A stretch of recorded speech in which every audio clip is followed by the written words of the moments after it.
So Tim, what are you seeing are the positives of this experience of COVID-19? I know you Mm, yourself were impacted in a big way. You just yeah. pivoted and were gearing up and had several international speaking keynote gigs booked, which went away as events Yes. Yeah. So that wound was definitely down. not a And positive. I got that. But what are you seeing that in the clients that you are working with that have, well, it's been a positive for the clients that you get to work with now because you wouldn't have had time for that if the keynote had career had gotten to really ramp up the way you had intended and had it all lined up. So I would say that. But what do you see as possible for you, for your career, for your clients, or other things, other businesses, peers that you've seen because of COVID-19 that wouldn't have been otherwise? Well, I actually, it's a patchy thing. Obviously, overall, hundreds of thousands of people have died in our country alone Mhm. because of this, This is not a pathetic positive. Yep. response. Yeah, that's not, and people's lives have been devastated. There's a mental health crisis. There's, more domestic violence. I mean, it's, not a good scene all around. But Hmm.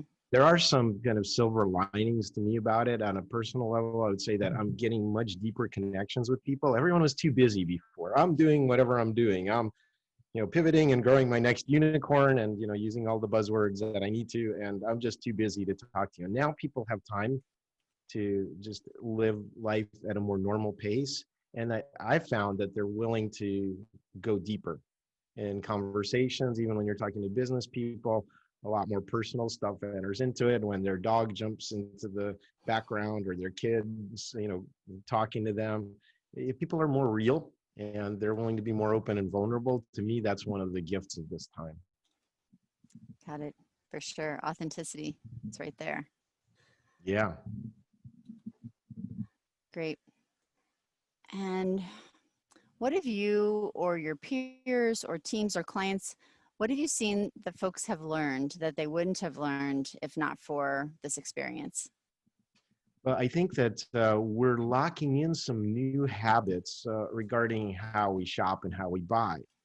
And for example, I never did online grocery shopping. And then I think, why am I getting in my car, driving to the grocery store, and possibly risking infection, spending the money on gas when I could just have somebody drop it off and deliver it for me?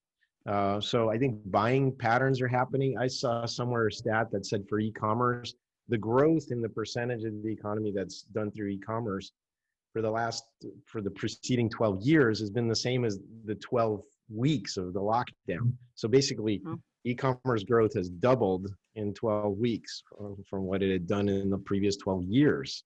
So I think that those habits, once you do them for weeks or months at a time, get ingrained, and those are accelerating the shift towards online shopping, for example.